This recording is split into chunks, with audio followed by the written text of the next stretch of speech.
Ladies and gentlemen, please put your hands together and join me in welcoming Alexander Escala.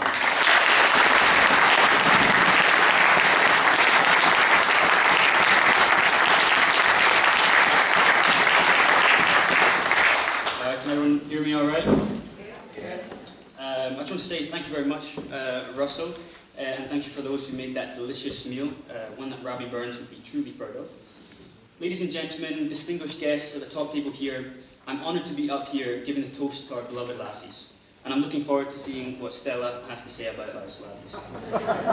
I think it's brilliant that we can celebrate our Lassies like this. After all, lads, I think we have to admit that there are some things that Lassies just do better than us. It's clear that the Lassies on average get better exam results than us, they're better at multitasking than us, they have a better pain tolerance than us, they're better drivers than us. Well, maybe not that last one. So, in true Burns fashion of storytelling, I thought I'd begin with a little story.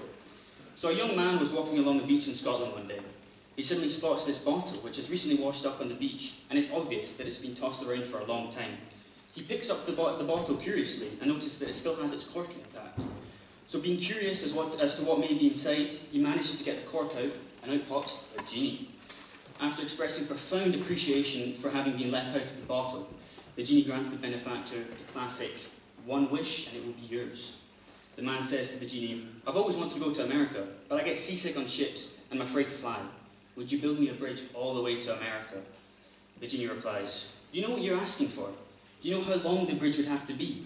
Think of the enormous challenges for that kind of undertaking. The supports required to reach the bottom of the Atlantic, the concrete and steel that it would take. It would nearly exhaust several natural resources. And the maintenance of that bridge, can you think of it? No, think of another wish." The man said, "Okay," and tried to think of a really good wish. Finally he said, "I've been married and divorced 4 times. My wife's always say that I don't care and I'm insensitive. So I wish that I could understand women, know how they feel inside and what they're thinking when they give me the silent treatment, know why they're crying, know what they really want when they say nothing, know how to make them truly happy. I really want to understand women and how they think." After a long sigh, the genie responds, "Would you like that bridge with 2 lanes or 4?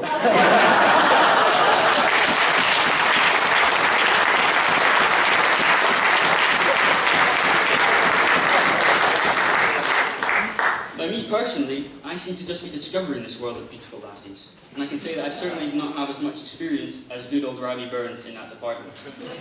Yes, Robbie certainly took every chance he could to help seduce the lassies on those long, snowy Scottish nights. He often caught the enchantment of his bonny lasses. That included, of course, his wife Jean, but before her there was also Mary, Maggie, Anna, Peggy, Eliza, Florinda, the lassie saw at church one time. Shall I go on? You know, during my research, I came across another interesting story that I'd never heard before, which I thought I'd share with you all tonight. Now, some of you might not know that Robert Burns and William Shakespeare were actually quite good pals.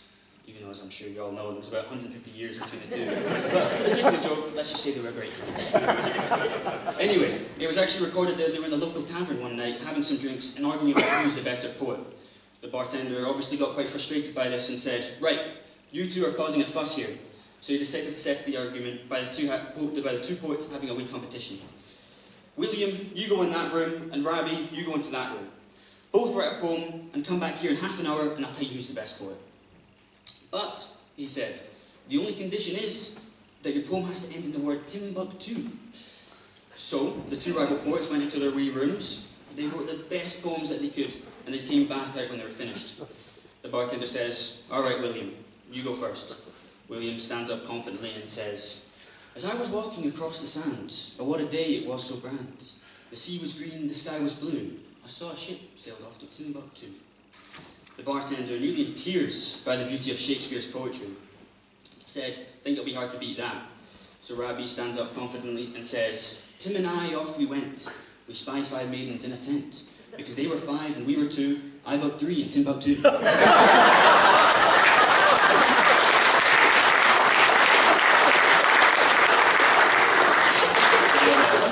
Despite his promiscuity, the lassie certainly had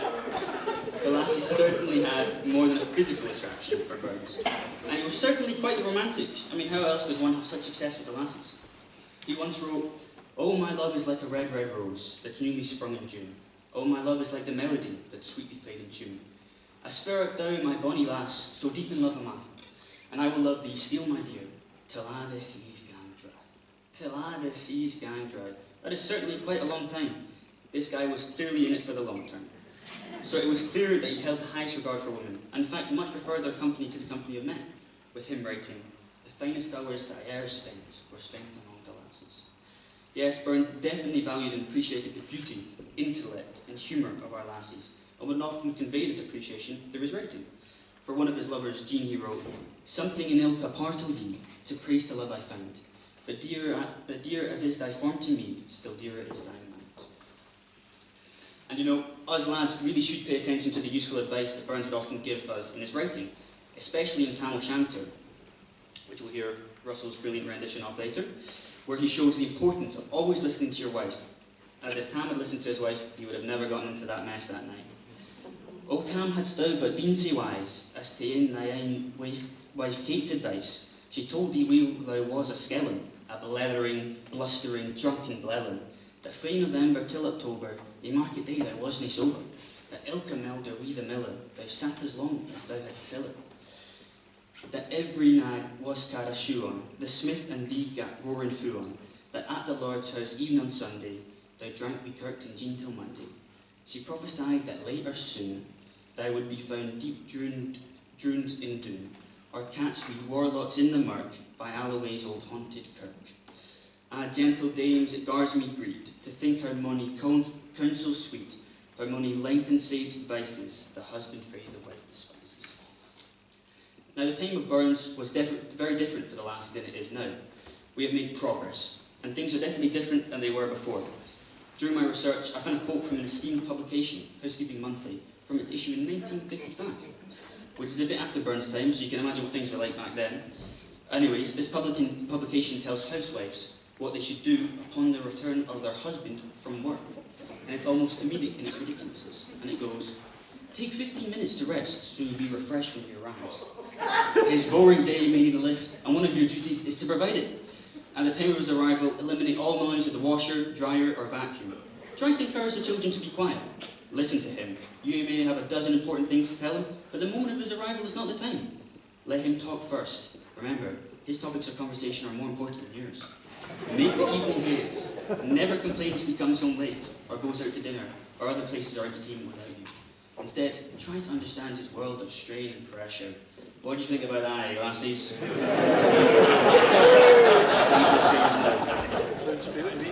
Anyway, in the 228 years since Rabbie's death, we have witnessed great change. In 1928, women were given universal suffrage on the same terms as men. In 1976, the Equal Opportunities Commission came into effect to oversee the Equal Pay Act and Sex Discrimination Act, making steps towards women having equal pay. And now in 2024, we have had 3 female prime ministers, even though the most recent one was outlasted by an actual lettuce. Now, on a personal level, I have also seen, or at least heard, about this change. Both my mother and grandfather are vets. When my grandfather qualified as a vet, only 5% of the class were women. When my mother qualified as a vet, half the class were women. And most recently, in the year 2023, 90% of the class were women. And actually, Stella, who wants to be a vet, told me that when she went for an interview to be a vet at university, that there were only 3 boys out of 50 people getting interviews. So it seems us lads are really getting bested here.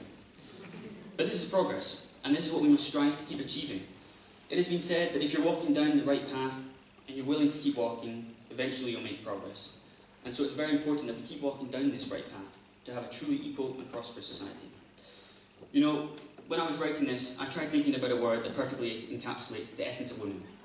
Words like smart, witty, and funny came to mind, but then I realised that these words better describe the laddies.